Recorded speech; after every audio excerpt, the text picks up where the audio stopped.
Ready, guys? Gonna talk through a few things. First of all, we're in the process of designing the flood control features that go through Roosevelt Park and the zoo.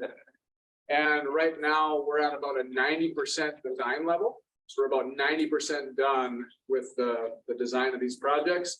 Right now we're focusing on minute details that I'm going to talk to you about a little bit tonight with regard to finishes on flood walls and things like that, and securing permits. Concurrently, we're also securing funding. So the legislative session is underway, and we're about halfway through. Based on what we know today, the appropriation level for the project is going to be about $76 million from the state. So we're going to be in good shape to get these phases of the project built. From a high level, what we're talking about now, this is a part of what's called Milestone 2. Okay, so this is basically the area downtown Eastwood Park, tying into high ground down by the old Cloverdale, where the Cloverdale plant used to be. So that'll protect about 20% or so of the city property that's in the floodplain. Concurrently, we're also working on a separate milestone called Milestone 1. That's the work that you've seen under construction over the last several years. So that goes really from Tierra Cita Vallejo, which is on the west side of town, through Minot. Ultimately, we tie into high ground. How do I describe it? A mile or so east of Sammy's Pizza, okay, on 4th Avenue as it converts to Railway Avenue. So, a lot of things happening in parallel, but just want to chat a little bit about, from a high level, what the proposal is for the zoo, since this is what you folks are so passionate about. So context here, north is to the right on this map, okay? From a high level, what we are doing is proposing to relocate the North American exhibit, what I'm gonna call the North American exhibit. You all may have a different name for it, but the North American exhibit that's on the north side of the river, we're proposing to relocate all of that to the west. So this would be the area that's right outside this window right here. Really from here up to about the south end of the tennis courts would be the relocated area for those guests of yours. So in general, we're doing some consolidation of some exhibits. We've been working with Jeff kind of hand in glove over the last several months. And, at the end of the day, we're trying to leave the zoo as good or better than what we found it. But I'll be honest with you, it's going to be 3 years of pain as we're doing this. Okay, it's probably going to take 3 years to build this because there's some highly sequenced stuff. Obviously, we've got to be sensitive to the critters that are in the zoo or whatever, so we don't overstress them. And as a result of that, it takes longer to sequence this work and do it in a very thoughtful way. Doing this over a period of, let's say, a year, it's just about impossible without fully disrupting operations. Our intent with this project is to have the zoo fully operational during construction. Okay, so now I will say that's our intent. I could say almost certainly that there will be hiccups along the way, because there always are. I mean, we can design these projects, but ultimately we hire contractors to build them. And the contractor may run into something that something underground that wasn't seen or known about. They may run into bad soils, things like that require, let's say, an audible in the game plan. So I guess just be aware that there's probably going to be some stress during this construction cycle that's expected to last 3 or so years. So from a flood control perspective, what we're proposing to do is this would be the pool in the slide. From that to the northwest of there, that's going to be levee, and the levee is going to continue around to the east side of the tennis courts. And then we'll transition into a concrete flood wall. Okay, so this earthen levee and the flood wall, they're going to have height about 13 feet tall. Okay, well, a 13-foot tall flood wall terms of footprint wise, it's probably only 3 feet. It's a 3-foot thick wall that goes 13 feet in the air, about 10 feet in the ground. It's got about a 40-foot footing on it. Okay. You're not going to see that footing or any of that other stuff that makes this thing function. That all gets buried and it's out of sight, out of mind for most people. The levee, on the other hand, it's a much larger feature, right? From our perspective, we like levees because they're easy to modify if we need to build them up.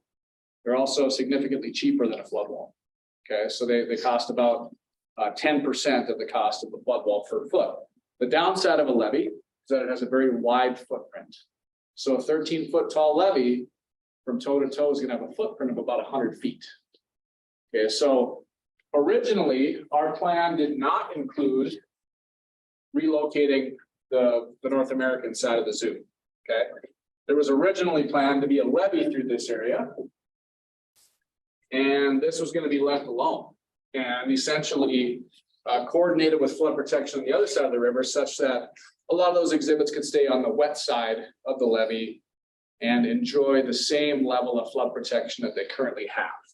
Okay, that was the proposal back in 2012. Obviously, the philosophy has changed, and now the Park District wants to basically have those assets be on the dry side of this infrastructure. Personally, I think that's incredibly smart of them. So as we transition into flood wall here, you know, essentially the intent is to have that flood wall be coordinated with the design of the zoo from an aesthetic perspective. And where's the mouth is over there?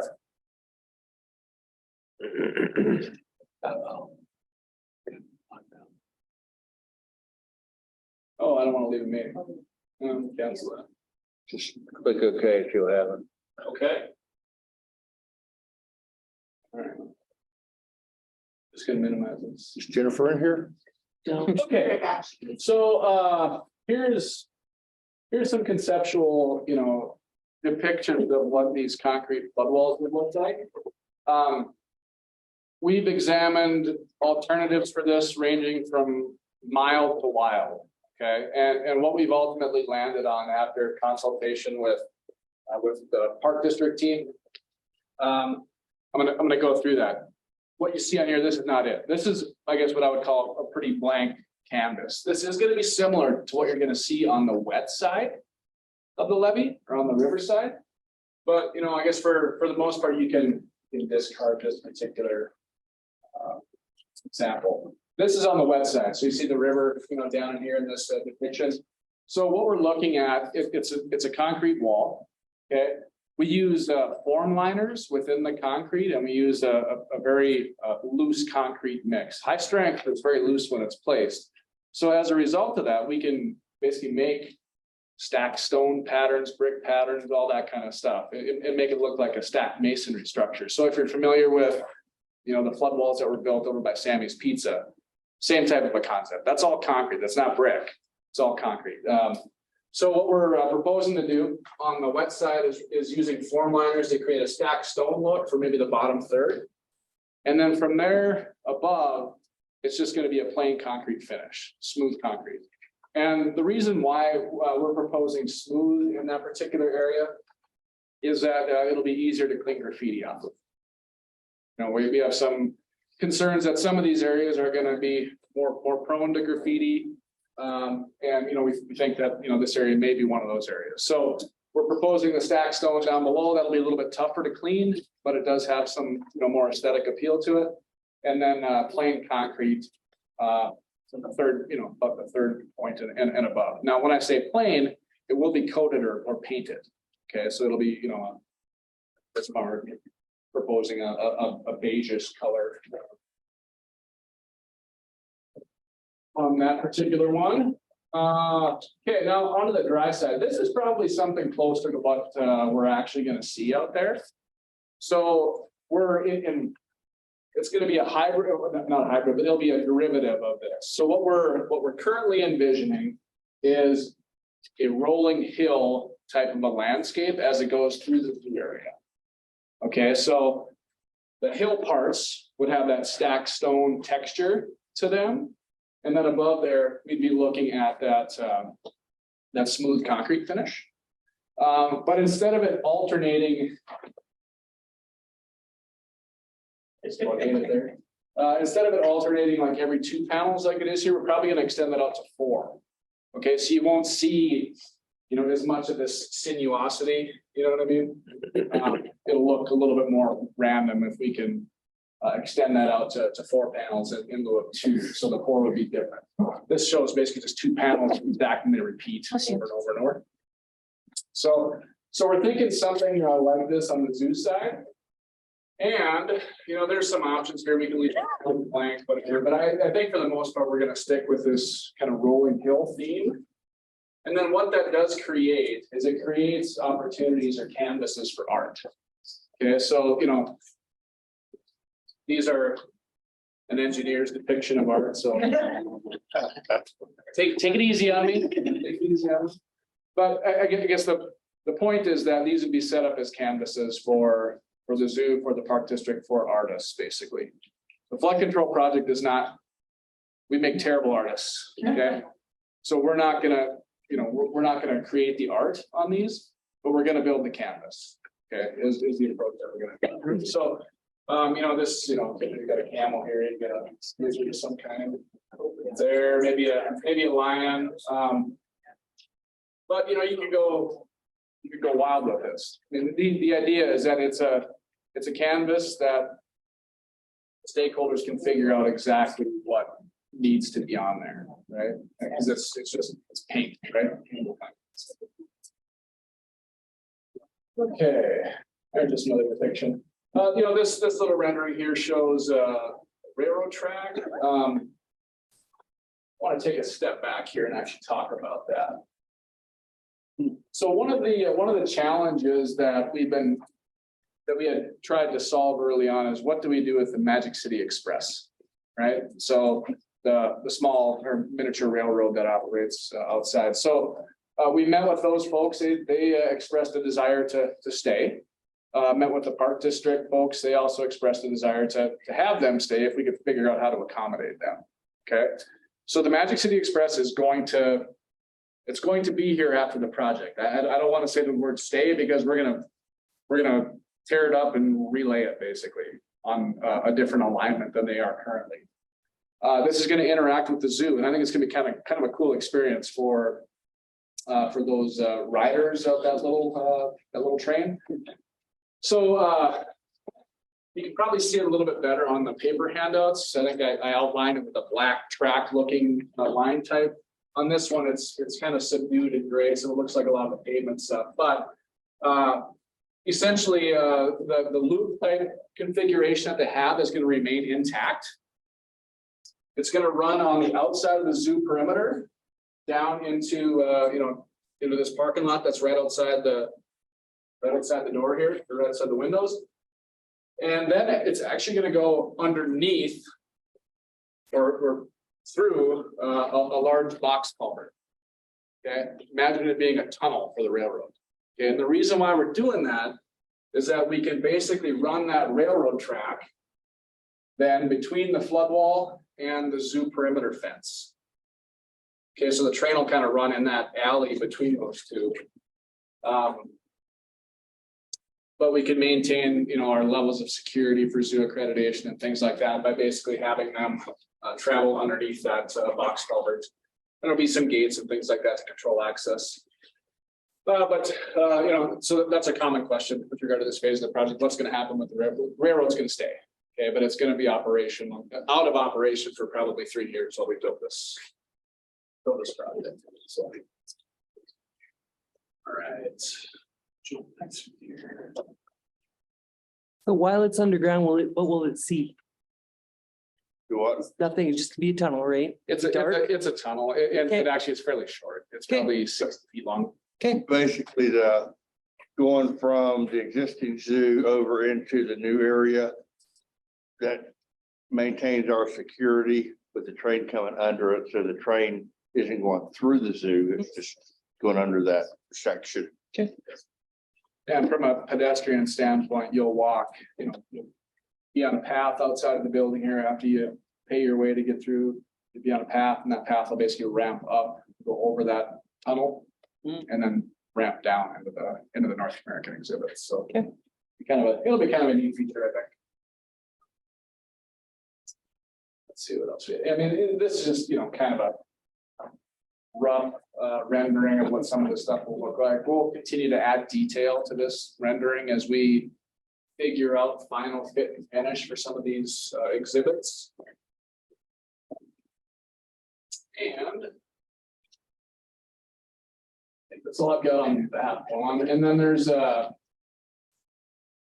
a part of the flood control project, we're doing a lot of the we're building these exhibits as a part of the flood control project, and we're working to finalize those finishes. But there's also a pump station that's going to be located west of the pool. Here's a rendering of this. A similar structure we built over by Perkins School along 7th Avenue. It's an engineer's attempt to make a big industrial pump station look like a house. See lots of houses that are built out of solid concrete. Well, there are some. We got those on base. Yeah, so you'll see something similar by way of a pump station in that area. There's actually an existing stormwater pump station that's there. So we'll tear that one out. And we'll build this new. So. What other? I guess how far of a dive do you want me to take here by way of details on stuff? I think, does anybody have any questions about the impact on the zoo and how our goal is going to be maintain as much operation as we can during the construction, and that's part of what I'll be talking about. But once they start, it's going to be a whole new ball game out there. I was gonna ask, at the other end of that main picture, the one where we get over by where the giraffes with the zebras are, just for a long time, yeah, the bottom left, yeah. So so we are gonna get a wall that's gonna go all the way pretty much over to Burdick there. Yes. Okay, excellent, because that's new also, right? Correct. That we're doing, yeah. Yeah. So on this, I should probably just point this out. There's a color coding to all the stuff that's on this map, and there's a key or a legend in the bottom right. Basically, if it's an orange area and a brownish building, the flood control project's going to take care of that. Basically, as compensation for taking out the existing exhibits. Where you see kind of this light green stuff, those are future considerations that we've worked with Jeff to identify, but you would be replacing something or providing something that currently isn't here. So the flood control project can't participate in that from a funding perspective. We can help from a master planning perspective and make sure that's compatible, but we can't. Legislature looks at us kind of cross-eyed when we say we're building zoo exhibits with flood control dollars already, but this stuff we can justify. Well, one thing about that, Ryan, just where it comes around, where basically the zebra yard is now, it does start transitioning into levee at that point. Yep, it'll transition into levee, and basically the Burdick Express Bridge will be rebuilt, not as a part of this phase of the project, but as a part of a future phase. And the intent is to realign Burdick Expressway so that that bridge can be built without taking out the existing bridge at the same time. That way traffic can be maintained. So the new bridge across the river at Burdick will be south of where the existing bridge is at. So as a result of that, we'll actually be able to push the zoo boundary out a little bit to the south into where Burdick currently sits, if that makes sense. Will there be a gate on Burdick or? It'll be all If by the treatment plant, right? Yeah, well, We can get in if we need to. Oh, you're saying, no, actually, Burdick's gonna be built up. Oh, So Okay, we're gonna keep Burdick open. Similar to Broadway. but there'll be gates at either end of the maintenance road coming into zoo property and going out of zoo property. So we'll maintain that security where some people can't get between perimeter fence and the wall without having to go through a gate. Correct? And, there's, we've got the, let's see, animal fencing, I know that's probably not the right term, but the animal fencing and then the perimeter fencing around the whole zoo. We've got that double fencing system in place here. Once we get into where the existing zoo sits, the flood wall actually doubles as your overall perimeter. Yep. We didn't do that up in here because we wanted to keep the train out of the zoo proper, even though it's coming through that tunnel and be able to view the backside of the exhibits. It's never in the perimeter of the zoo. It's operational. Anything else for Ryan tonight? I appreciate, but we got a lot of business to run through tonight, so. Anything else? We appreciate it, Ryan. Yeah, thanks. Thanks. Maintain an open dialogue here. Appreciate you guys working with us on all this stuff. Good luck at the legislature. Talk to you later.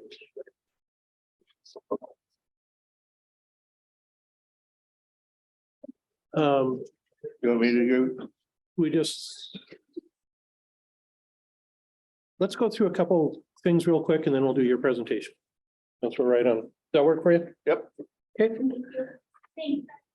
Thanks, Ryan. I guess we would officially call the meeting to order after the presentation. First thing I'd like to do, we do have a couple of new prospective board members again, which is outstanding to whoever's recruiting all these people. Very cool. Can we do a quick once around the room just with a name? And then we'll quiz the two new people afterwards, if they remember us all. Can we start with the little boy over here? Richard Hager. Aye. Jeff Bullock, I'm the zoo director. I'm Ron Regina. I'm the board vice president. I've been here about 10 months. Sarah Duckett, just go by Duck. I bring free manpower from the base. Lisa Joyce, I've been on the board for 20-some years. Brenda Leggett, Pam Miller, Linda Birch, Jenny Stegler, and then Dana Duke. Michael Clean. Kim Asbam Prospect. Callie Nervo. Cindy Obenchain, secretary. Dave Bosch, currently president. Back row here, Jane Sneed, never. I'm being awkward. Something odd. Randy Park. Andrea was here and so was Sarah. All right, thanks, guys. We'll do that quiz a little later on.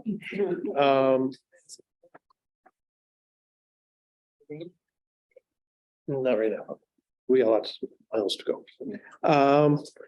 Does everybody have a packet? And if so, if not, there's some on the back table. If everybody has their packet, has anybody had a chance to review the minutes that are attached within that Cindy provided for us? And if anyone has, I would entertain a motion to approve those minutes from the February 2nd meeting. So moved. We have a motion by Richard.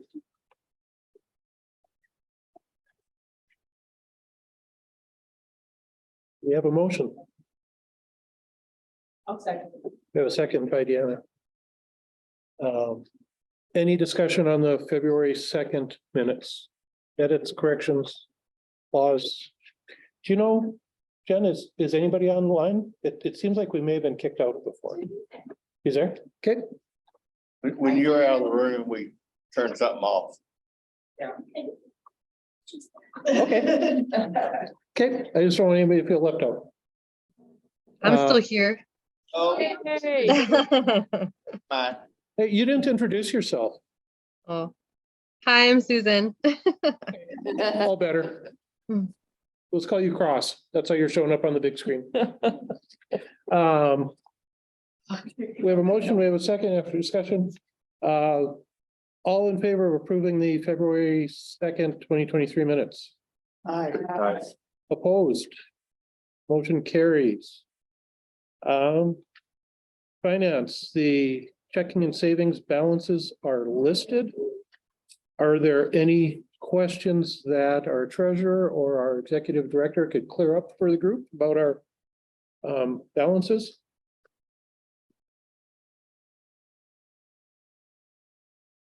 Anybody? We're all good? We'll talk about more about those once we get down to the Finance and Budget Committee. Now we can go into, I will let you know that there is a president's report attached in here along with a director's update. And we will go into a presentation by our illustrious zoo director, Jeffrey Bullock. He's going to talk to us about reimagining Africa. Well, not so much about reimagining Africa, but really ready for the fog.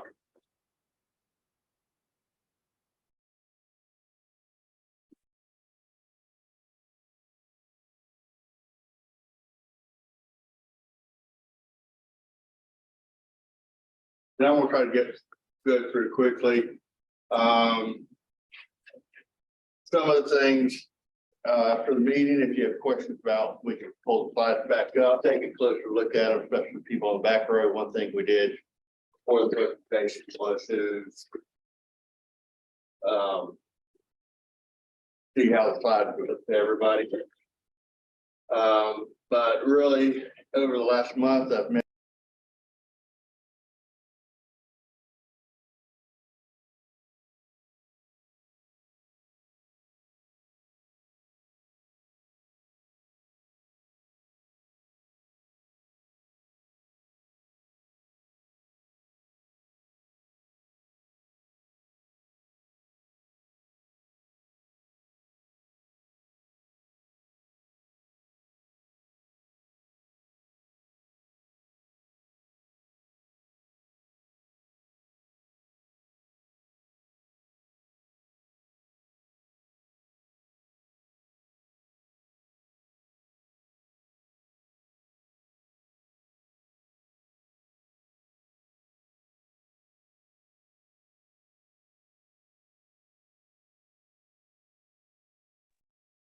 when I met with Lance, if we're in that floodplain, they won't issue a building permit until FEMA changes the map once more.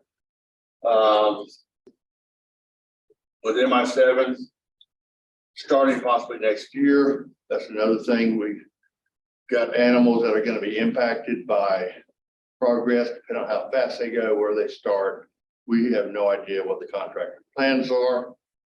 And so kind of put together priorities, first being the Inside Africa building, which years ago, they had planned to do an indoor giraffe viewing area. We've kind of expanded that thought to create a space where animals that are locked inside all winter long have the opportunity to have a large space to run. When we get into our drawings, I'll kind of explain that a little bit. Outreach building, the wall comes right through. It's going to take out our current outreach animal holding building. So we discovered last fall when we had a power line break that went to that building. And we housed all the animals back in that half of the auditorium. It adds up to a lot of animals that we squeeze in that little building. So we need to find a long-term solution for that till we get to the point that we're going to accommodate those animals. Primate renovations we talked about before. Primates are probably off exhibit for 2/3 of the year due to cold weather and their sensitivity. So we had talked about plans for creating holding spaces where they could go back out on exhibit on nice days, but be viewable during those winter months. And then finally, the concession replacement. Depending on how the permitting goes, I know I talked to Ryan just before the meeting, he didn't think it's gonna be a problem. When I talked with Lance Meyer earlier, he didn't feel like we'd get a building permit approved until basically the entire flood mitigation project was completed, which in reality could be 10 years. So I'll just go through these real quick. Just for 1 second, please.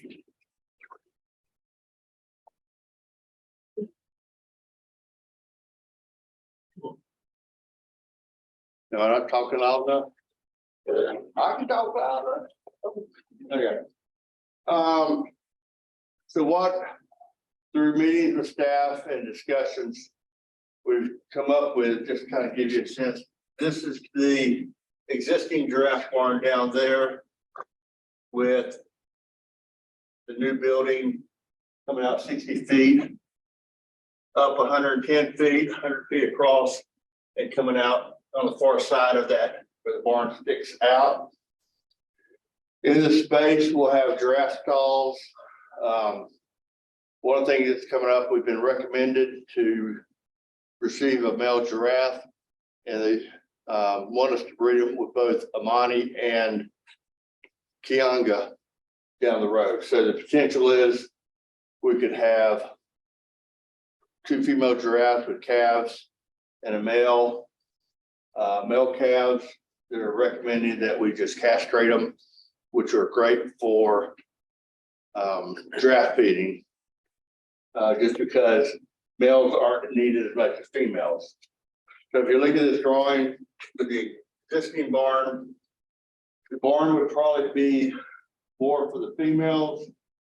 We've got a giraffe tamer in here, keeper access fencing. But room for giraffe stalls and hookstock stalls. One thing we talked about was zebras, like the giraffes, are locked in all winter long. They've got 2 sides to their barn. They're shifted back and forth for the keepers to clean, but they don't get that exercise. That would be good for them. Yes, sir. Can you just orient to me which direction we're talking? I don't know if the building is which way. This is the front of the giraffe barn. The giraffe exhibit out here and goes into the zebra exhibit. Got it. Thank you. And then the question came up, one of the projects we looked at for future was building a new hornbill exhibit. Sarah stopped in when we were drawing pictures and asked about the hornbills. Our plan initially was to build a new hornbill exhibit kind of on the spot that the African ground hornbills are on now.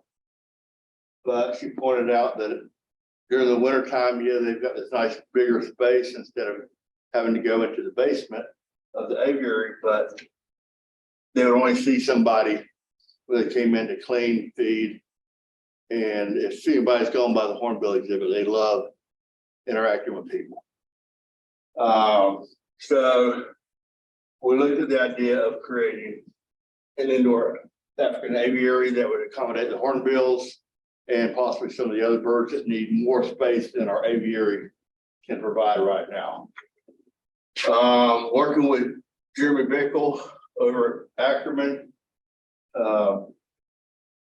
we've got that deck proposed in the draft exhibit that will initially going to come down and you just meet on the ground. I talked to him before he left town about moving that deck that comes down and just connecting it to the building. That would give us the ability during the winter time when nobody's out on exhibits to lock these doors, create better security. You don't need anybody up on that patio or that deck during those months. Coming down, we're left out a big space here. With Jeffrey done some great fundraisers with dinner with giraffes at that little patio area of the giraffe viewing. But this would be a flat area and then brings that deck on down to the exit. We'd have giraffe feeding year round. And then this space would provide the zebras or other hoof stock room to run, stretch your legs during the winter months. And enable us to maintain them better and healthier, really overall. Space is designed to have trucks or vehicles come through. These are 12-foot gates here or garage doors to enable us to bring a trailer in if we needed to, or equipment. Plan on keeping it all natural substrate so that we can help manage the hoofs of the giraffes instead of having them on concrete or some other material that's gonna not be good for the feet or their joints and other aspects to it. This right now it's kind of at early stages, but it's designed for animal management and to create a space where people can come out to the zoo during the winter months and see the animals. All three of these species, the hornbills, the hoofstock, and giraffes are all off exhibit. Normally from mid-October through at least the 1st of May, thereabouts. So are the giraffe and hoofstock going to be on exhibit together outdoors? Yes, Oh, cool. that was the original plan. And if we go to the next slide, I'll show you kind of overview. It's going to be harder to see for people in the back. This is, it's kind of twisted now. Here's the giraffe barn as it currently exists, the giraffe exhibit. You can see where the wall comes through. Their outside space is a little bit, it's going to be compacted, but the reality is they spend more of the year inside than they do outside, unfortunately. One of the concerns I have, besides having giraffes locked up all winter long, is AZA accreditation is moving towards questioning whether African species should be in northern climates because they don't get that exercise. And what I've done in this drawing is actually move the observation deck down. We've got a smaller hoofstock yard because if they're spending 8 months together inside this building, they should do fine out here. We'll still give them a creek where zebra could have their own space over there. We could irrigate it, plant grass, whatever. But it'd be a space they can get to during the summer months that the zebras or giraffe can't get to. The copy will move down here, and this will, by moving this down, I actually expanded the copy exhibit. The barn design will be similar, where we have an indoor viewing, but also added a restroom off to the side there. You can kind of see where that fencing comes out. So we've got just enough room to get back on that road. And then other aspects of this, because right now the hornbills are up here. We had planned on building an entirely new building for them, new exhibit for them at some point, which again, it goes back to they would not get the interaction that they would get if they were located in this space. So as far as size wise, I think we're good here. I've got to work out a few more details with Jeremy over at Ackerman as far as sliding this observation deck down and tying everything together, but I think we're good there. The only other thing in this is we look at if we have animals inside the barn and we need to get a vehicle out into the yard, cutting that retaining wall through there, put a retaining wall so we can make this a gated area to bring trucks through or loaders or whatever we need and get them into the giraffe yard. without going through that barn. Go ahead and go to the next slide. Okay, second part I talked about was outreach building. All of our animals that are in outreach right now, whether it's the frogs, the snakes, the birds, they're all maintained in the outreach building that is across that patio from the concession stand. That's going to go away. All those animals got to go somewhere. We found out again last summer or fall that for long-term caring for them, we're gonna need somewhere to put them. Not knowing how long it's gonna be, what I was looking at was a space between the bear exhibit and the employee parking lot. Doing whether it's a portable building or whatever, what I've drawn in there is a 12 by 36 building. That would give us the ability back there to create pens for the animals where they can have outdoor access, bring them outside, let them get natural sunlight instead of being locked in all day, but they would still be secured from the public. And just wrap, as the sidewalk wraps around now, we just added on so people could actually see what goes on inside the Animal Ambassador Outreach Building through viewing windows. So the animals would still be protected. They would still be maintained by the keepers. And it brings it closer to the visitor center. We do a lot of our outreaches in this building, or we go off site.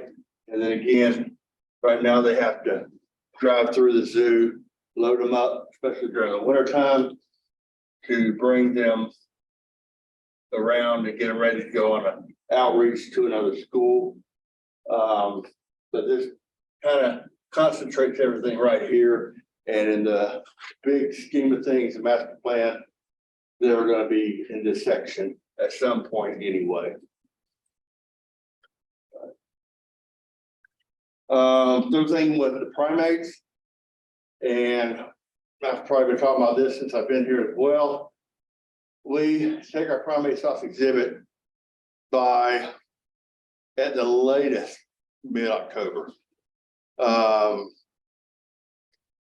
We don't even really think about putting them back out on exhibit until the 1st of May, because you never know what's going to happen temperature wise.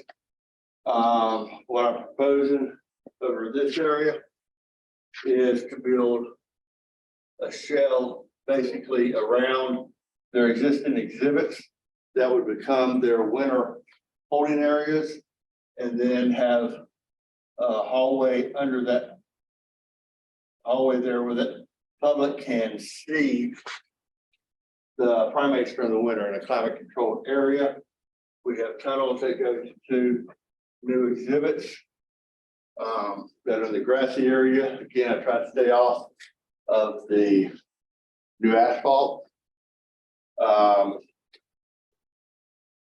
But we want to try to create a situation where, yeah, we might get cold snaps coming in October, feel like we need to lock them in. But once they go in for the winter, right now, they're done until we put them back out. They're not visible to the public. Even if we get nice days, we can have a nice month, but there's nothing we can do. We're not going to move them back to winter holding. So this space would allow us to provide them access where if we get a nice day in January, that's warm enough they can go outside, the keepers will just give them access, let them go out, get some sunshine. Those offices aren't available now. As far as the lemurs go, where that straight tunnel is between the two northern corn cribs, suppose we just build a 20 by 20 building, and we can either do it with a viewing window so people can see the animals inside during the winter, or if we wanted to create a climate controlled area where they can go inside, we can do that as well.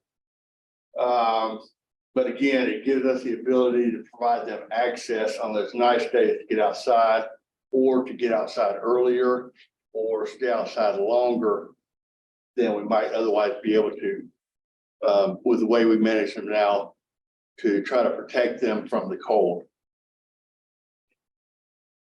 Okay, we'll do the last one. It's a quick one. And this just really came up yesterday.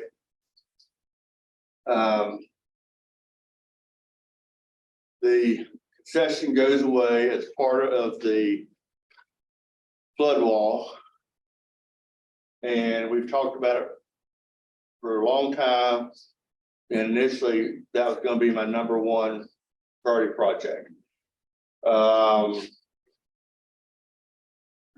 I've talked with Andrea about different options, everything from food trucks. But we need something that's long-term. I'm not sure that we'll be able to get a building permit for 10 years after the floodplain comes out. So that's still, we're trying to figure it out, looking at everything from affordable building type concession stand. If there was a restaurant entrepreneur that had plans ready to go where we could get a building permit and beat the floodplain regulations, definitely be willing to listen to them. But I don't think that food trucks are a viable option to serve our guests. I don't think they're going to be reliable. I think it's something we've got to maintain. So that's new, and really that just almost came up yesterday. And just to kind of go back 2 or 3 slides, and you don't have to push back. With the giraffe exhibit, and Ryan's not here anymore, but he would have concurred. I asked him about it, make sure Jeremy wasn't pulling my leg. Initially, where the boardwalk came out, underneath that deck was going to be the zebra barn. By moving the zebras inside that building, we would not need to build the zebra barn, and which would save the project money. Told Jeremy I figured it was a $10 million barn, but he didn't buy that. But Ackerman has talked about taking that money that was going to be spent on that barn, applying it towards that giraffe barn to the new indoor African exhibit, which is good news. Gives us a leg up on fundraising. I don't know how much it's going to cost. We talked about doing it in phases. The main thing is get it done before of course, the floodplain map, but also construction starts.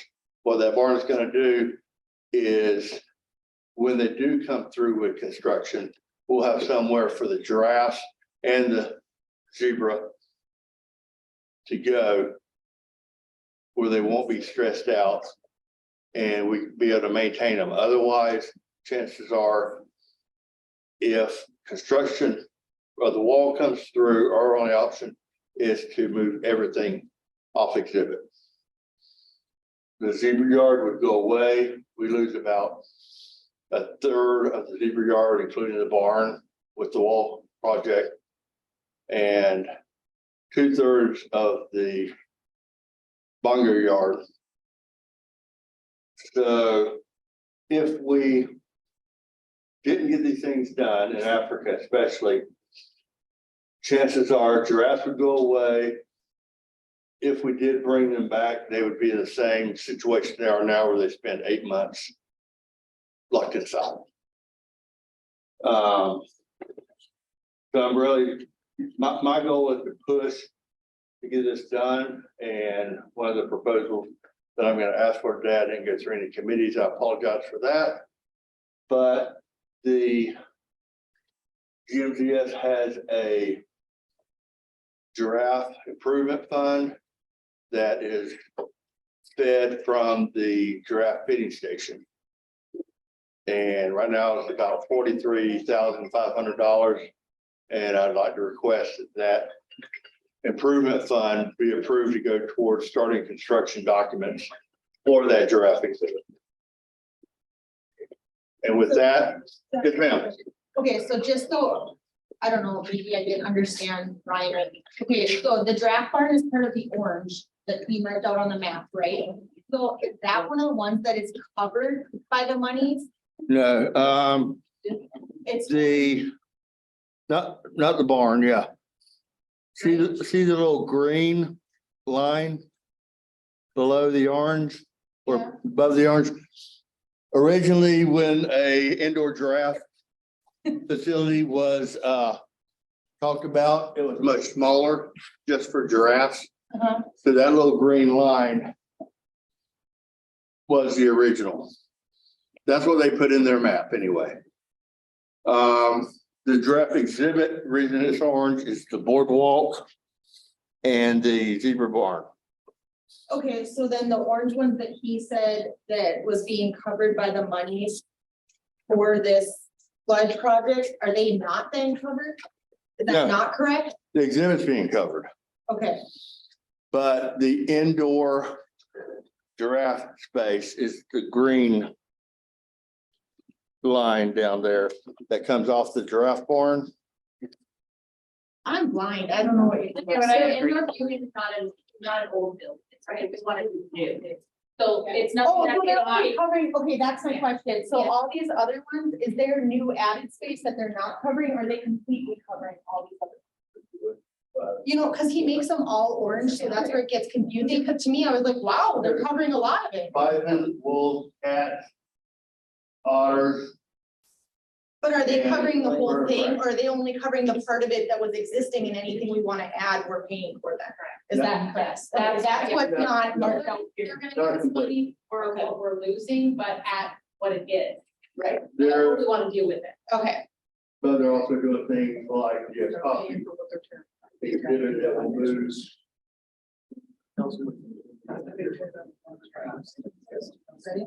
The copy exhibit, which isn't part, it's not inventory by the, but we want to move Africa down to one end. So they're paying to do the copy exhibit and a restroom down that end. okay.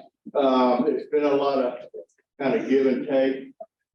I think I broke it down in my director's report, but in the new areas, what they are not covering is the Heritage Center and the bear exhibit are the main pieces. In the farmyard, they don't cover the general store concession area. But everything else, most everything they're constructing down at that end. At this end, we're going to be converting the Thoreau exhibit and kangaroo exhibit into Bactrian camels. So the camels will move over here and tie into the Asian theme of this area as you exit the entrance to the zoo. And then we've got some other changes that we'll do in-house as far as we're looking at species. If we want to keep all Asia past this line, we may change warthogs with Babirusa and still maintain that Asian feel, but go with a different pig species. And like I said, everything from here down should be Africa. Everything here up, we're moving toward Asia, where you got the Amur tiger, the Amur leopards, red pandas, siamangs, the African primates. The lemurs don't fit into that, and in the long-term plan, there are actually lemur exhibits coming off of this building here at some point.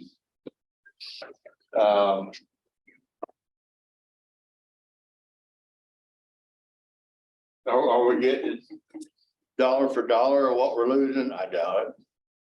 But it's a government project. That was my other question. Did they even let us know how much we are getting to work with? That's the reason whenever they ask me how much something costs, I add about $3 million onto it. Right. God knows when we'll get it. When they had given me a copy of their list of compensatable pieces of the zoo, I went back through using the Minot GIS, measured every bit of new asphalt we put in on this side of the zoo, every bit of chain link fencing, every graphic. And want to make sure they understood that we're losing a lot more than just, you know, a wolf exhibit or an eagle exhibit. We're not just losing land, we're losing everything else that's on. Right. But what we've designed to go over in that space is going to be a much nicer bison exhibit. That space bigger than. It's pretty close, Yeah. but it'll be, I would say, fewer animals, because you got things like down here where you've got the bison and camel yards. The camels are actually going to be up there. So some species that we have now, like Thoreau, we're going to be trying to find other homes for because they're not going to fit into that plan. And then as we go through, like in the African area, make it more thematic so that when you enter Africa, you feel like you're in Africa, whether it's through the type of music coming through the speakers or just the decor. Same thing in Asia. In the new areas where we got Dakota Wild at the far end and the Homestead Dakota on the near side. We want it to be interactive and engaging for people to feel like we're immersing them into a new environment.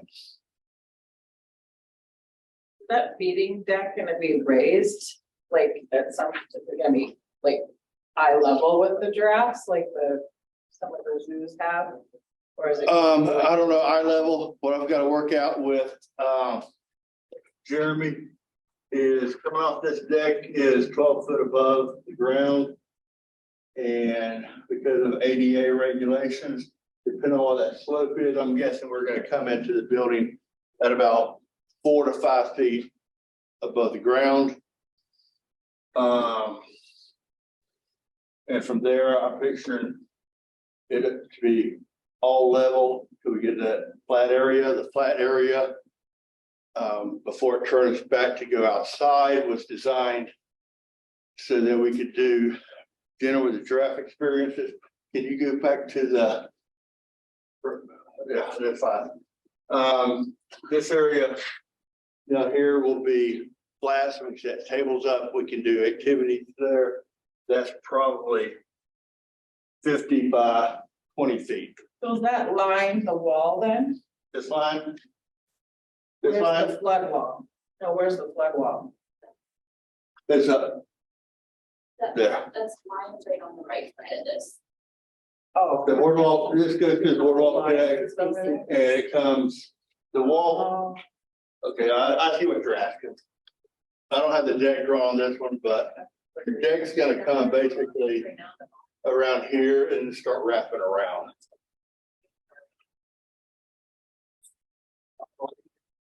The lines. And I know Dave's got a lot to cover on the meeting. I'll be happy to answer questions after we get done with the business part of the meeting. Okay, why don't we, so Jeff's going to have that request for that seed money. Let's take that during the Finance and Budget Committee. That's just a couple of committees down. And then we'll hear that, formalize that request and see what we can do. So as I said, there's a president's update, director's report are attached. If you have any questions, reach out to either Jeff or myself. If you have not just a couple reminders that aren't necessarily all here. If you have not signed up for committees yet, what's the best way to do that, Jen? Is there a list in the back? I can make that happen. Okay, if you have not signed up for committees for the year, please see our friend Jennifer. Couple other things, if you have not paid your membership for the year, we ask that you do that for the new members. The only requirement really to be on this board is you have to have a GMZS membership for the year. And Jennifer or Andrea or one of the staff here can help you get your membership for 2023. So. Callie will sell you one. She's good at selling Yeah. memberships. Couple other reminders I thought of. I throw this reminder out for Jeff. There are some items that we discuss in these meetings that we don't necessarily release to the public. Jeff will usually let us know that if we have animals coming in, if we have an animal disposition or something, he may let us know as a group, or we may know that ahead of time. But he asks that we hold that in confidence until the zoo can make their official release. Because there's a whole marketing aspect to that and how we want to release that information. So those are the only reminders. Board Development Committee. Deanna? Dana? We had a meeting at Starving Rooster and we went over the bylaws. Dave did send those to me after we all discussed what the changes are going to be. So hopefully we will have them sent out to you guys to look at before the next meeting. And then hopefully we can look at approving the changes the next meeting. There wasn't a ton of, yeah, it was more wording than anything, but that's kind of where we are at. Okay, so we will get that back to Jennifer so she can share that out with the group. We may not meet our timeline to approve at the next meeting, but everybody should have a chance to look at them. And then we can maybe approve them maybe at the May meeting, if there's no heartache with them. So will there be some, something on the document itself that lets people know what we're proposing as changes? Yep, Yep, we Yeah. have a red line. it's all red line changes. Because we added some things too, which would be a red line. They're all, any changes noted on Yes, there. perfect. Yes. So this last few weeks was busy. We had several committees that met. Board Development met, membership, Linda and or Callie. Time to test your memories. I'll go first. Is it okay? Yeah, go ahead. Yeah. Because my memory is short. It's been a little crazy at work, so I heard and I took notes at this meeting and don't have them with me. But Yeah, I don't think I do either. I want to bring those. We talked about our corporate memberships and how we can probably increase our corporate memberships. So a mailing has gone out to businesses of the chamber business, the chamber membership list. We did. We're going to be putting, or did we get? Okay, we are putting a newsletter, ad in the chamber newsletter for those that don't read the brochures and talk about the benefits of being chamber or a corporate sponsor at the zoo. I'd like to talk about maybe getting in the basement a couple times. And maybe we can go to the base and set up a table and come lunch twice and see what happens. We're going to talk to Hot Tots. We're going to set up a table, some other family nights. You get a general manager's phone number. The Hot Tots, that's the new baseball team that's coming into town. I'm sorry, the minor Hot Tots. I had no idea who they were either. I can get you Like little Monica's, toddlers playing soccer. I can get you Monica's phone number. I talked to a Hot Tots person today, they called Monica. And we each board member has to sign up to sell memberships twice, starting April 1st on a Saturday and or Sunday, from 11 to 2, where board members are asked to sign up and we'll sit out here and sell memberships. There's a sign up sheet back here. And if you see it, you'll see 2 spots. It's not for you, one person and a second person. That's for Saturday and for Sunday. So you're signing up for two bodies if you sign. But the other way. And that's what I remember about our meeting. Yeah, I mean, we have on here price evaluation, but again, we're gonna talk to Jeff and see what you guys are gonna do for 2024. So nothing was really talked about as far as that. Yes, appreciate it. We had a productive meeting. Yeah. More meetings to come. Yes. Finance and budget. Our chair is past President Jenny. Well, we had two main things we talked about. One was Jeff's request for $75,000 for the start maintenance fund. And the other was taking some of our money that we have currently in savings where it earns almost no interest, moving it into something that would pay more interest. But it has all the filing information here. I don't know. We contacted some banks in town, one of the local banks, we contacted credit unions. Then I did reach out to Edward Jones, which a brokerage is different than doing it through the banks. With some of our banks, they have different rates from 6 months, 9 months, a year, 2 years, and up. But a lot of the credit unions have some specials going on. One credit union, Great River, a 15-month CD is paying 5%. But if you went with the basic year, it's like 3.5.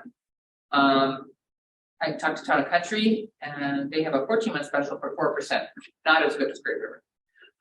Edward Jones, though, 1 year, 5.1%. And 6 months was 4.9%, but theirs had to be a minimum of $1,000 in increments. First International had a rate of 6 months was 4%, 9 months was 4.27. First Western had 6 months at 4%, 10 months at 4.25, year was at 4%. United Community Banks didn't have quite as good rates as the banks. But I do know also from and Dave and Cindy helped us get this information also. The banks are willing to work with us. And so we looked at a couple of things. One, we talked about maybe putting $100,000 in a CD, or maybe splitting it up and having our money go into a couple of different banks, so that we can maybe form some nice partnerships that they could help us with things in the future as well. So I guess the big thing is we'd like to put some money for us to get a little bit better interest in our maybe a quarter that we're getting on savings. Yeah, we're getting 0.65 on savings right now, 0.6 on checking. Yeah. So we don't have any CDs right now. We've done it in the past. For a long time, CDs were They were worth it. negligible on interest. So And we also have had $100,000. Having some, have a lot of extra money. anybody have a banking background in here? Anybody? How do you decide what length of time if we decide we were gonna buy $100,000 CD? How do you decide how long of a commitment you're, You put your heads together and you make Yeah. your best guess. These are all really short term. They Yeah. don't have long term is it goes down. Yeah. The percentage would be 3, 2. I mean, they are talking Exactly. a year to 15 months is probably the longest to get these really good rates right now, because they know that the market is volatile. And then I was talking to the banker on the way here to this meeting Myself. tonight, and she said that depending on how much money you put in, like, of course, I don't have that kind of money just personally, but that if the rates go up, some of these people don't even question, Kevin Carter, where this wrong. They might just take the penalty and put in a better rate because the money's gonna make itself up at some time. But shorter term, you can, when it's done, you can also be invested again. Or you tier it.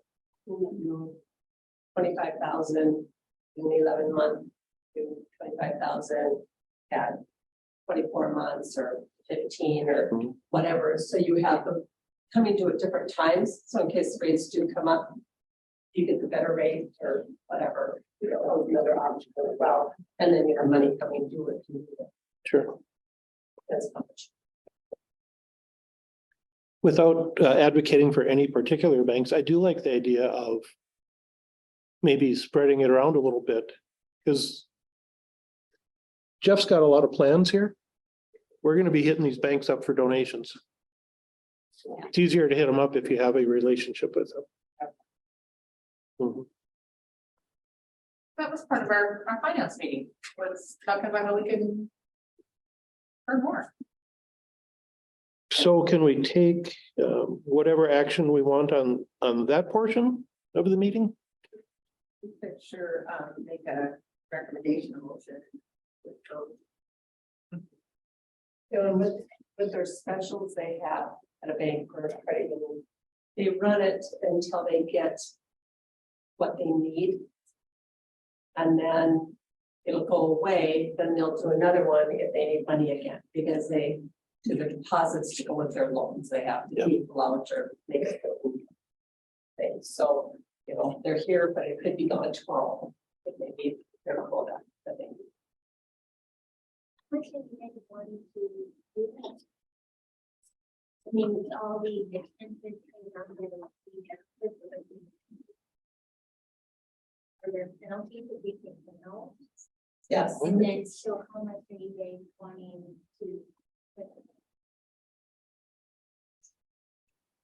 When they talked about I can't speak for the ones you guys contacted, but they were, they talked about someone with a minimum of 1,000. When I talked to Curry or Aspire, he had been on 10 grand, even open a CD. So it's gonna vary on banks, but I know at one point we were just throwing around the number of 100,000, but that's not the case.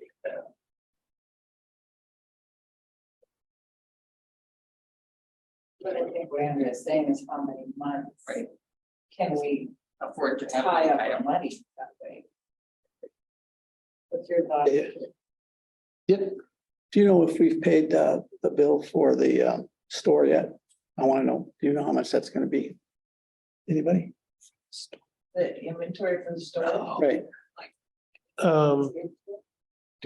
I just wondered what the amount was we ordered this year. I think the budget is 140, about 40,000 out right now. We're supposed to get a shipment in, Right, but that shipment didn't come, and that one was like 34 or something. also, that's all okay, because I thought we usually spent somewhere around 80,000. I do throughout the year. But not, okay, but not at the beginning. I try to, What's your thoughts on cash rate? 100,000? I tried to like spread it out so I would have income. But I can't. Okay, always do that. I don't think I'd have an issue with that. Or But maybe we do some now and do a little bit more in 3 months. So, if they put in next week, then there's things.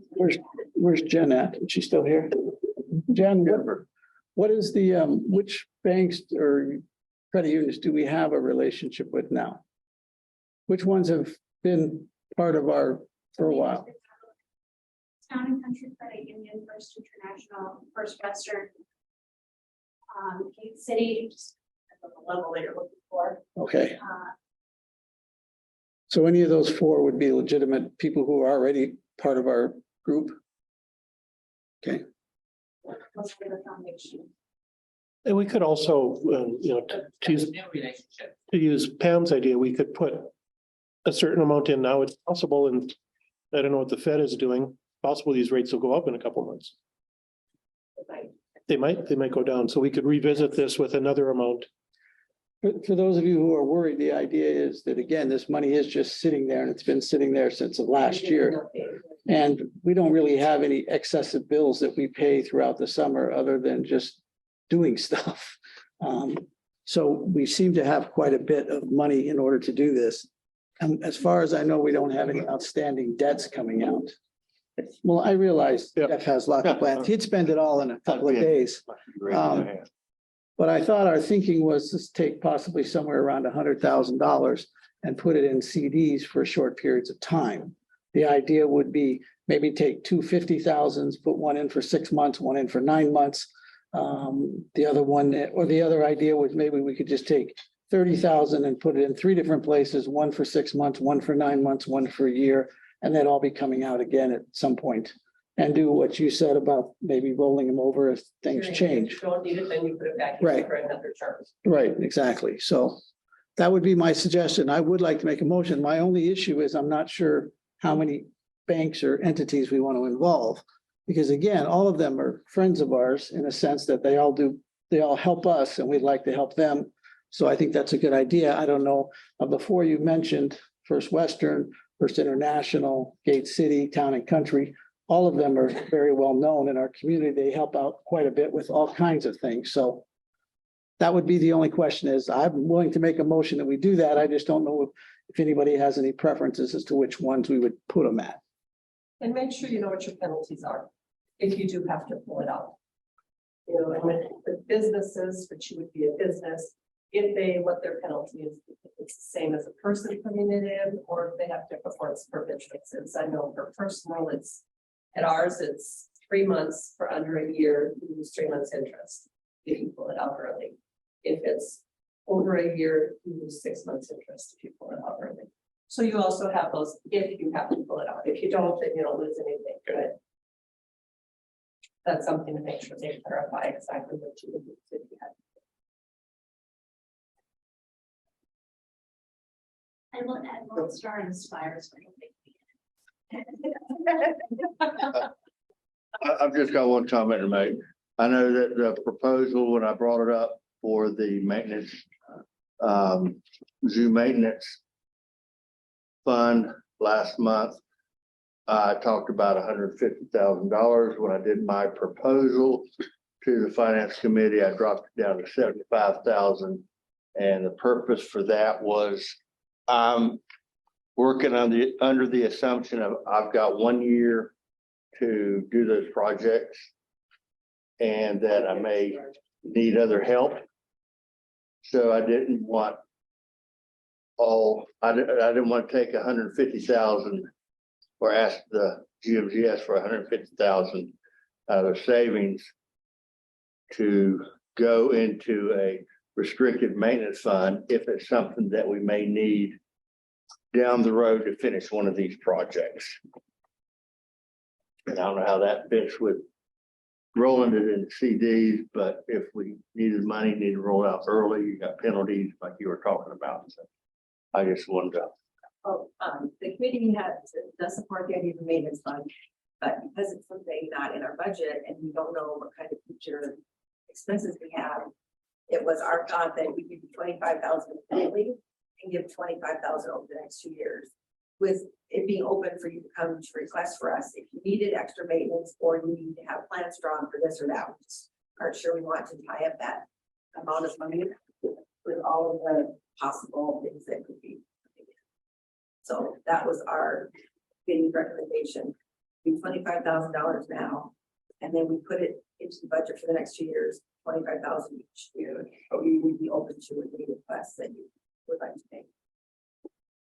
Well, and my goal was the establishment of the fund for 2 purposes. One,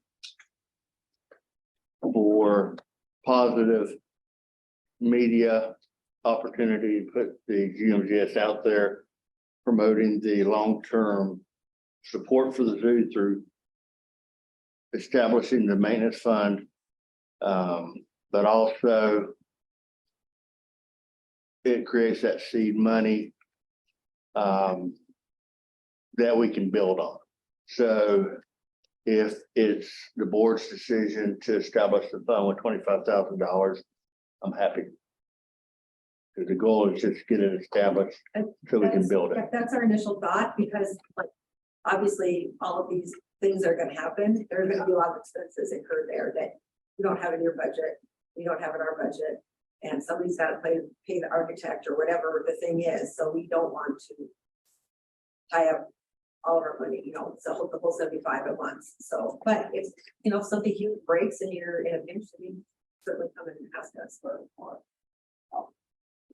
So we've kind of got 3 balls in the air right now. We have the maintenance fund. We have the Africa request, and we have the short-term CDs, savings, however you want to call that. So anybody, Richard kind of started a motion, but we didn't formalize it. I don't know how we want to select locations. All right, I'll make a motion. You guys can decide how you want to do it. I make a motion that we take $90,000, which is 3 groups of $30,000 and invest them in one 12-month or 14-month, one 9-month and one 6-month. And you put it in the institution that has the highest interest rate for the 12 or 14-month, whichever one it is. The next rate goes to whatever has the highest 9-month one, whichever one of those institutions. As long as it's not the same one, it has to be a different one.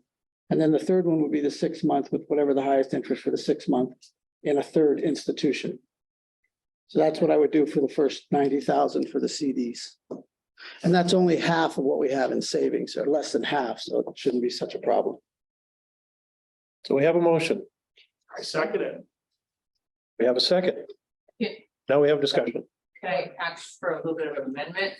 Okay, Take the 12 to 14. well, or- I know some we're different. What if it's not like maybe 9 to 11 or roughly? Is that we need a Well, I thought they had, basically, usually they have 6 months, 9 months and 12 months, but you said a couple of them had a 15 and a 14. but and then you know another credit union has an 11 month.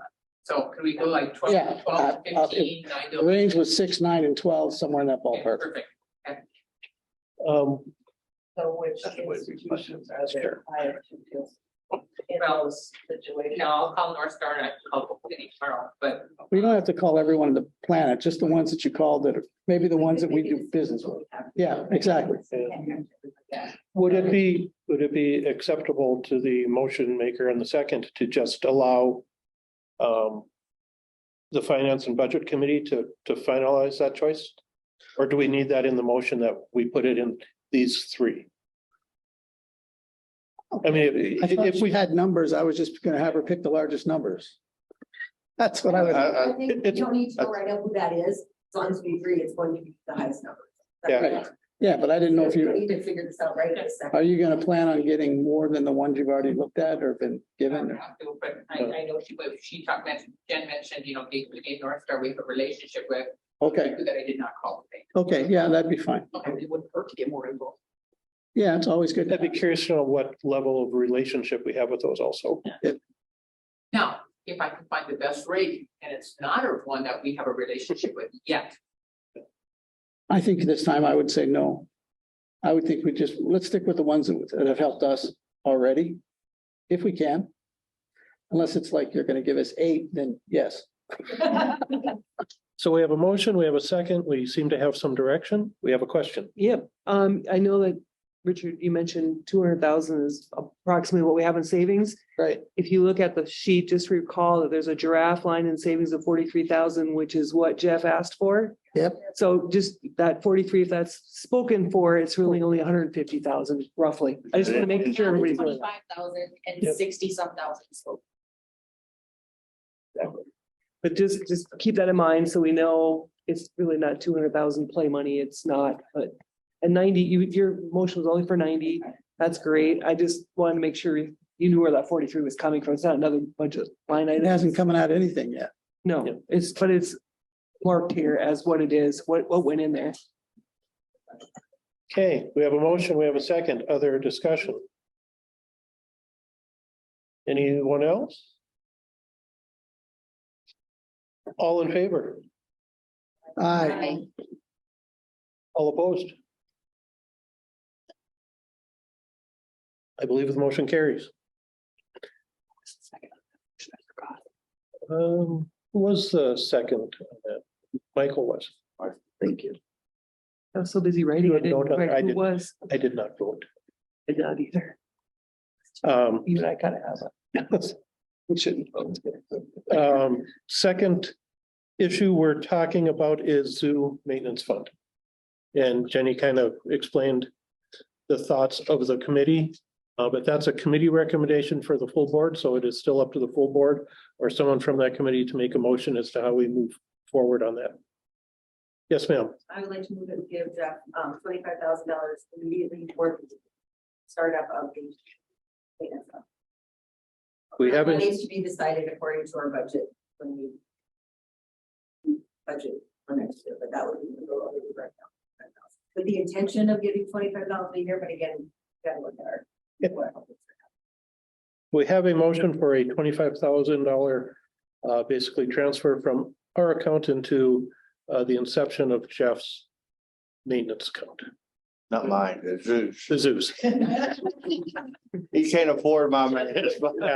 I'm not fixing your car. He's like, I'm so great Um, at that. At my house. So we have a motion. I'll second. We have a second discussion.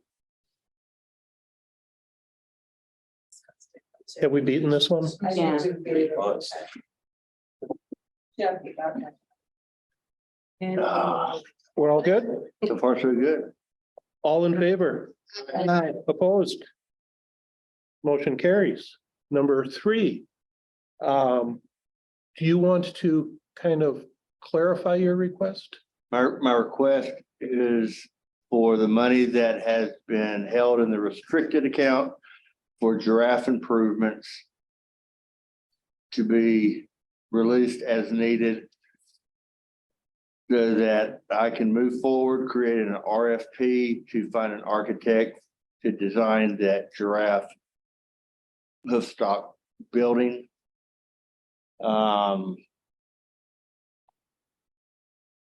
Our plan right now is to construct the building is the first goal, to beat the clock on the floodplain map and the wall construction. But most of the interior stalls we will work on after the building is completed. We'll do those by owner. So the construction design will be basically just that shell of a building and the heat and doors and stuff like that. So just enough for a permit. Nothing, well, to get a permit, you've got to go out for bid. My goal is once I find an architect that we can complete drawings for the building by late April, early May. And we'll be fundraising. The capital campaign committee that's talked about it today, be fundraising moving forward, because at this point, honestly, we have no idea what the building will cost. But our goal is to get the building up. Once we have the building up, we can house giraffes in there. We don't have to ship them off if the wall construction moves quickly. It just solves a lot of problems. We get the stalls for zebras. We can manage the collection without losing the animals and still accommodate our guests to see the animals they want to see. So we have a request. Do you need an exact amount or? I know there's about 43.5 in there. 43, 43, 533, so 5. Give or take. Yes, ma'am. I move that we, give Jeff, up to $43,000. I mean, saving $500. I don't know, something, some graph need that comes up, it's really small, I don't know. Okay. 43,000, to go towards the planning of the draft. We have a motion, we have a second. $43,000. I guess for now, the more the giraffes eat, we'll refill that fund and. So we have a motion, we have a second. Any discussion? Can I ask just briefly what else that would have been used for? I mean, what's that, what is the purpose? For giraffe improvements. All that money that's in that line item was generated as half of the funds from giraffe feeding station. The other half went to conservation for giraffes or other animals. And found out today that they didn't even start separating that money until 2017 when Jen started. So it could be more. So since the giraffes, Conservation, we'd be twice. yeah, so since the giraffes earned it, the thought was to give it back to the giraffes. That was, I think, at the time when they established that account like that to facilitate it. Like I said earlier, the giraffe building itself has been in the plans probably for over 20 years, back before the flood even, I believe. It was long, it was like they're over 30 years. Yeah, Jenny would know. They talked about this, so we've just expanded it to include animals such as the potentially zebras. Okay. But really it's to accommodate not only giraffes, but our guests during the winter months. The big. Hope you have a good memory. So we have a motion. We have a second. Any further discussion? Hearing none, all in favor? Opposed? Motion carries. Thank you. You're welcome. I'll start working on an RFP. Now you got something to do tomorrow morning. Yeah. On Friday. Yeah, that's fun. It's work, Jeff. Anything else from finance and budget? I think that's a lot. Jenny, if you need us to get together to help with setting up some of those accounts or something. You're the chair. I know I'm the chair, but Linda's gonna gather. You've been following that Mercon trial. Perfect. Perfect. Facilities and infrastructure. Ron, any updates? I'll be honest, this committee hasn't met yet since the beginning of the year, so I don't have anything to do since last meeting. Okay. Facilities. You got a bunch of buildings to build. Get on it. And just to add to that, the Leopard project is well underway through Z working on mesh. They should be done by the end of March. And things are looking good over there, except for the white stuff on the ground. Speaking of leopard, I know it's the wrong place, but can I just ask, is Clover good or did we find any? We did immobilize Clover yesterday. We thought initially that we're dealing with a rectal bleeding issue, but turned out to be vaginal. So we're waiting for tests to come back. And hopefully the worst case scenario is we end up doing a spay. And that will solve our problems.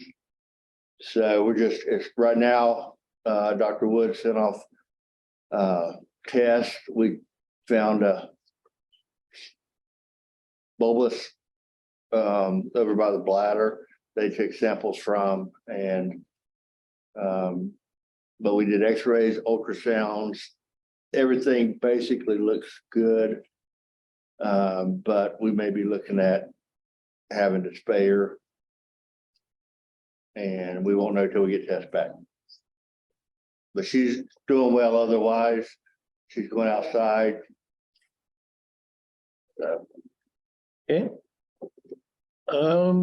Capital Campaign Leadership Committee, we got back together today. We took a little bit of time off over the holidays. And really the push of that discussion will be really kicking off this project and how we want to launch that. Jeff made kind of a soft announcement in his weekly report that is published in the Minot Daily News, if anybody saw that. So it's kind of planting the seed in the community. So it's the next challenge is kind of a big splash and, hey, everybody, this is what we're doing. The key to that is it's going to be timeline. Whether it's 1, 2, 3, or 4 of those projects that Jeff highlighted, TikTok on this one. This one's going to have to go fast. So we'll keep getting together and brainstorming on how to get this announcement out into the community. Jennifer, any other thoughts on that? Sorry to wake you. Jeff, anything else? Campaign committee? I think you said, I think the TikTok is the big thing. I'm looking at a year from now, planning to have as much of that done, because at least breaking ground so we can get permits, because I don't know that we won't have a floodplain map next March. You're doing TikTok? Huh? I heard TikTok too, and I was like, TikTok, okay. I'm racing the clock. I don't do TikTok. Hey, pay attention down there. Okay.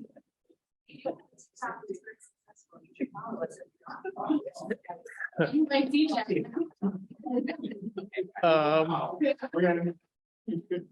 Events and fundraising committee. So these are kind of listed out chronologically. Some are timeless and some are driven by the calendar. Anything, Easter is coming up quick. Anything we need to do with that tonight? I think we just need people to sign up, help. I think we did a good job of kind of figuring out what we want to do and having a good plan with. You should explain what I'm doing. Yeah, so you go right ahead. So instead of the free for all and you have other kids and kids going to Mr. Hunter path, we are going to make this one based on a better food experience. Experience. Oh my God. So we're going to have a little passport on one side.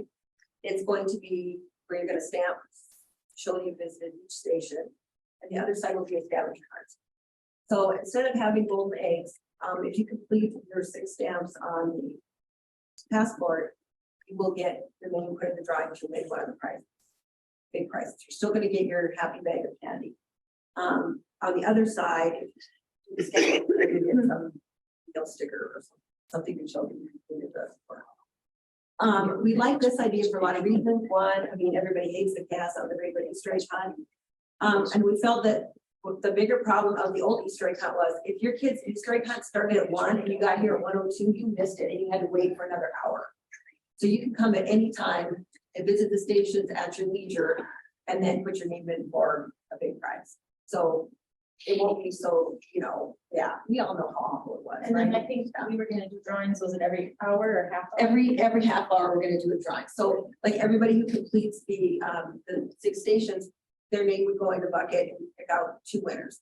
Then we're gonna throw all those away. And then the next people who register for the next half hour, so that if you come at the end, you still have a good chance of winning a prize, maybe even better because it might be less names, but that was our thought. So our stations are going to be an egg toss, animal adaptation, where you get to try different things to see what it's like to look like a bug or that kind of stuff. A pollinator house building, that's something that the kids can help construct so that we can put it out to house pollinators. Enrichment construction, that's going to be building things like paper towel rolls, things. Stuff. Animal photo ID, where you see something up close, what animal is that from? And then audio animal ID. We were thinking bird sounds just because that would be easy. I don't know if we have another plan, but then we'll have the prizes, and that's our plan. So we have a sign-up sheet in the back? We had lots of volunteers because we'll need people at all 6 of the stations, plus the regular, take money, direct traffic, all that. I got good news on that one. Couldn't ask for a better day for me to snag some volunteers. My guys will not be in the field, they'll be Bayside. So I should be able to get a fair amount. We're gonna put them all in ears. Yep, bunny ears.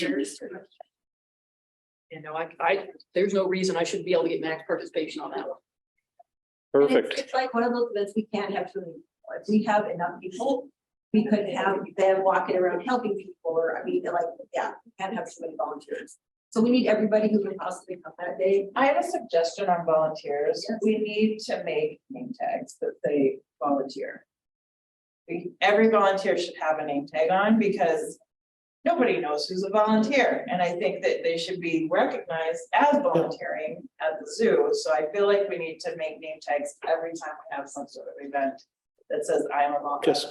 I think they lanyard. I was gonna say, I've got a laminator at work, so I can just go ahead and make some quickie, just like a volunteer with a clippy and. Yeah, we need to do something. Got that. If we had I don't love that they're just wandering if we had around. a laminator with a clippy, and then we could write on it with a marker we could erase later, we could use them. Or just put I'm a volunteer and then they. Well, it's nice to write have their name. name, yeah, but something we could reuse, like, if you use like a dry erase marker on the plastic, you can erase it and we can use it later. Okay. Just- Have them just remind. Oh, we got those? Oh, never mind. Okay, there you go. I'm sorry. So everybody stop on your way out, hit the volunteer sheet. Other ones? Something to think about the future. Jeff's building us. What are we thinking? 16-foot tall building, 18-foot tall building, 20 to 24. 24? Possibly. I gotta measure, I gotta look at my plan, see how tall the existing giraffes are. Start brainstorming on a fundraiser to put on one of those walls. And a name. I put that in the report. Which that might be cool for this mosaic thing. Yeah. See that on here, like. You could do a giraffe, a zebra. Yeah, we had talked a about hornbill. that. The kids have done stuff like that at school, like a color by numbers thing. Or I saw it at Disney when I went, they had this giant wall that you paid whatever to go color your number. And the line was endless. People were doing it and were excited because then they got to say, this is my little piece of this So- mosaic. So that might be something. kind of Jeff's cool. gonna have a lot of. We got that 110-foot wall that's across from the lions that. I mean, if you got the artists or the kids or whatever. And do it, even a tree of life type thing, like they have at Disney and just have the kids fill it in with the animals. Yep. Something like that, where you've got the community involvement plus tied it all together with the whole, what's that movie? Yeah, that'd be cool. Castrating giraffes. Okay. We could do kind of public. Jen Clean, anything else we need to hit on events right now? Chocolate giraffes fall. I think a lot of. I don't feel that. Can we just meet you there? Oh, Tiger tongue. Don't just turn around. everybody pay attention to Jen Clean. Giant city for this purpose. Okay, you're gonna ask for a committee list. Purple, committee, okay, this is your committee list. It is labeled up here as well, it says choose one. There are 4 committees that we discussed tonight. So choose one of the 4 committees, and then on the back half of this page, you have all of our events. As many as you are interested in helping to plan. It is all hands on deck the night of that, in all cases. There's descriptions of each of those committees here, those are to take home. This is a rack of committees, anything that I think of during the week that I don't want to send out an email every 10 minutes. I put it behind me in this rack. So this rack will always come to meetings. They are labeled with your committee. So anything that I've thought of or any notes that I've made are on this rack onto every committee. This is our management guides on the table. You'll see those pastel green sheets. That is our management guide for the Easter event. It is updated for this year. It's also in here. If you have any questions about any event, it lives in the management guide book. This book was meant to be safe in the GMZS office. 3 is Easter event. These 4 names are the folks who signed up to help plan Easter. We met once this month. I do think that we need another meeting before this all kicks off, make sure we have everything in place. So that poll on what meeting is going to work best for you is here, has dates. It has directions here too, but just rate it 1 to 3, which date and time works the best for you. It does have the 4 names that are listed here. If you are very interested in helping to plan and get to the finish line on Easter, you are certainly welcome to that committee meeting. There is a spot for you as well. You can just write in your name. This is the sign-up sheet for the day of Easter. It has all of the areas. 15 people is the minimum to make this event happen. So everybody needs to be there and everybody needs to bring a friend. So that was this.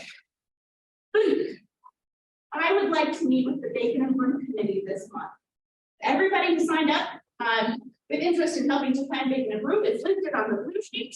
That corresponds with the blue sheet here.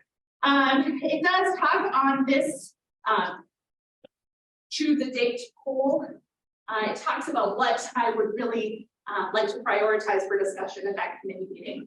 So as far as Bacon and Brew goes, I would like to send out a vendor survey early this month. So our committee meeting would be after that survey comes back. We need to discuss ticket availability and prices.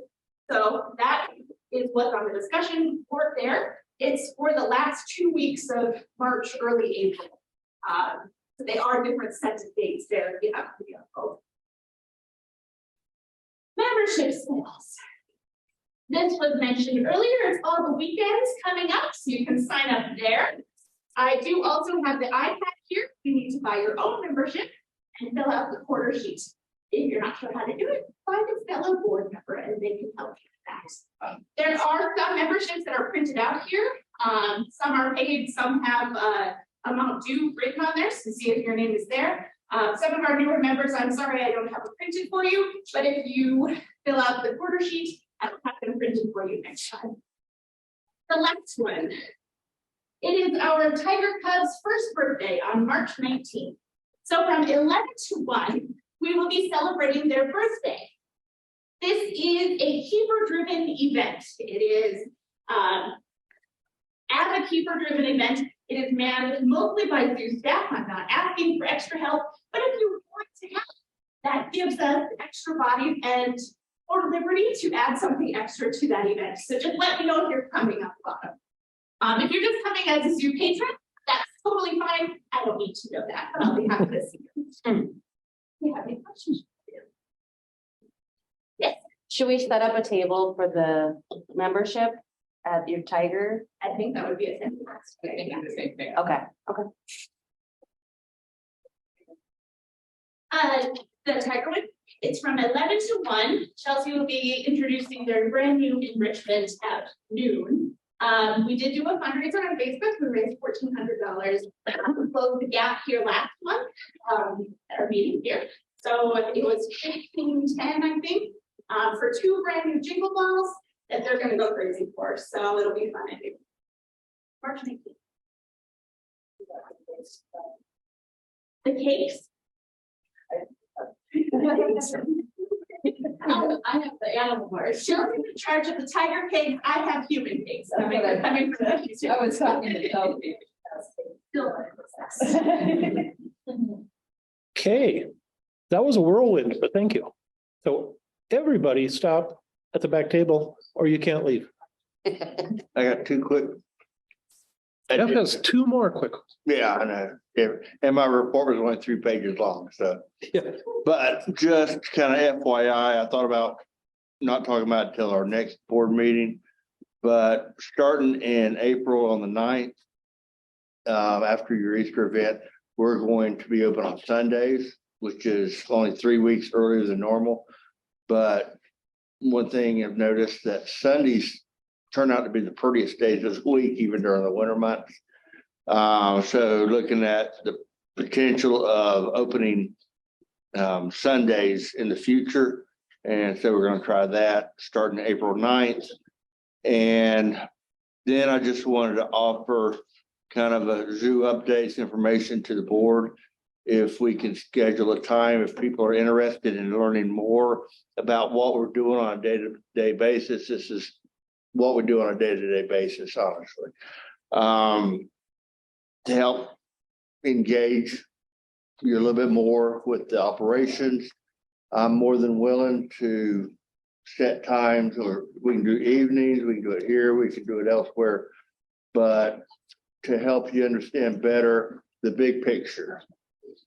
And just wanted to kind of throw that out there to the board, and we'll see what comes back. I think everybody's got my email address, or if we can find a time that fits for people, or if nobody's interested, that's fine too. I can go home and watch the 5.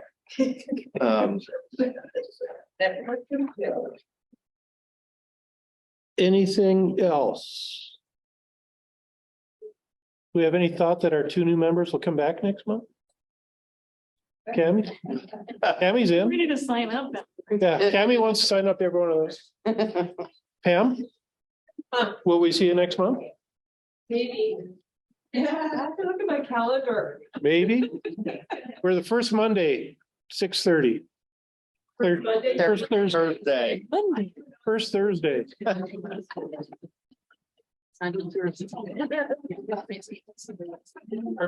Make these live on my table too. Okay, and if you guys, do you have that paperwork? You want that, Jen, or does? Ask you, is that, Okay, so the new concession area, One of these. is that also planned and approved by the time that flood, motion to adjourn if we're gonna do anything, yeah. by Brenda, second, Brenda. We're out of here. Everybody to the back table, sign up lot. Watch their structure. Bye, Thank you. everybody. Thank you. If I had a trailer that I could hook up to a truck.